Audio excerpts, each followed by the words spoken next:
tell. There was a sage who's very famous in India, ancient sage called Kaushik.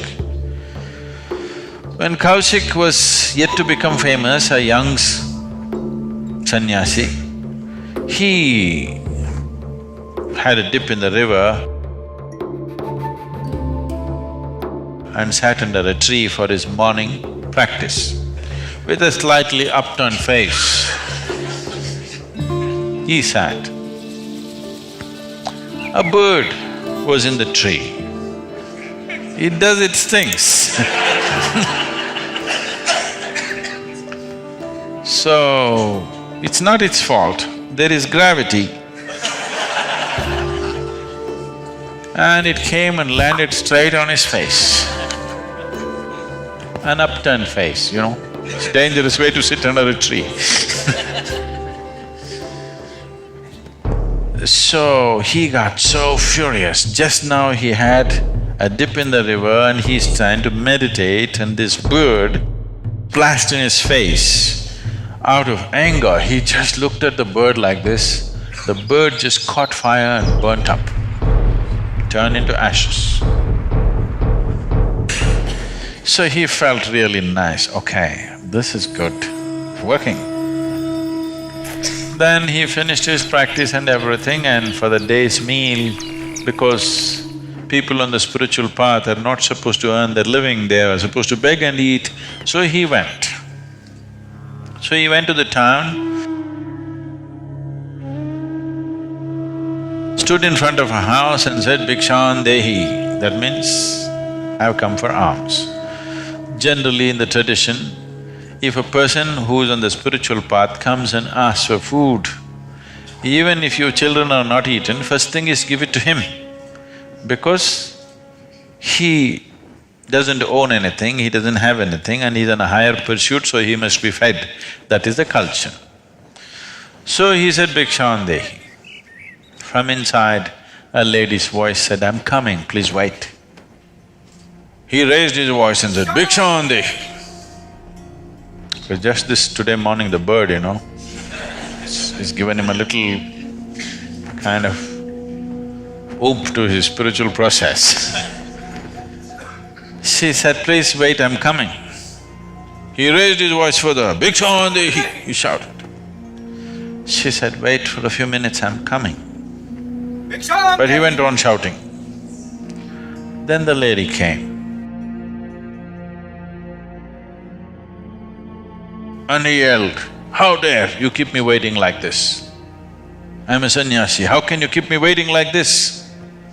And he glared at her. She said, "Don't you glare at me, I'm not a little bird." So then because it happened only today morning, it's not been in the newspapers.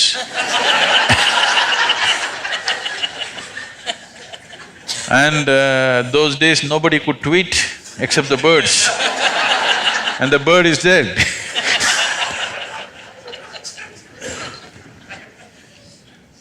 So he said, "How do you know?" He said, "It doesn't matter, don't glare at me. I was serving my husband who is blind of vision. I was feeding him, so I asked you to wait. What is the big hurry for you?" I said, "I will come." He said, "But how do you know?" She said, "It doesn't matter. It's in your kind of mode, the way you are right now, you cannot know all this." Then he begged her, "Please take me as your disciple, I want to learn from you." She said, "I'm a housewife, I don't take disciples. You can go to my guru if you want. I'll give you the address." So she gave the address. She told him where to go. Then he followed the instructions and went. It went into the marketplace and deeper into the marketplace, and then went into the butcher's lane. He is a Brahmin. To be even seen in the butcher's lane is a crime. He looked all over, meat hanging. He just thought maybe it's a mistake, but it's the correct address. He enquired, people pointed in this direction and he went. Then he asked around, people said, okay, this is the man there. And he's all blood splattered and cutting meat. He thought, for sure there must be a mistake. This is not it. Even if it's true, I'm not willing to learn from a butcher. What is there for me to learn from a butcher? I'm a Brahmin. He was about to turn away. The butcher said, he called him by the name and he said, come, I know she sent you. Now he went and stood there. This whole blood and gore, he couldn't stand it, but he just stood there amazed. Now he went there, that woman knew about the bird, he comes here, this guy already knows about this woman sending, he waited. The butcher said, wait, I'll just finish this work and I'll come and see you. He just stood there. Then he finished his work, closed it, and then he walked. He walked 3 feet away from him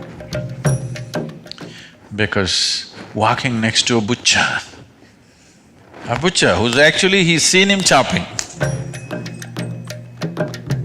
Then the butcher talking to him, he said, just come, let me take you home, we will talk there. He went with him. He made him sit down and went inside.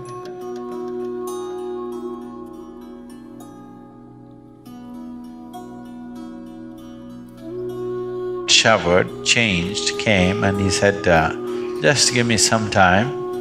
I have sick parents, I need to serve them, I need to take care of them first. So he went in and took care of these old parents and then came back and sat down.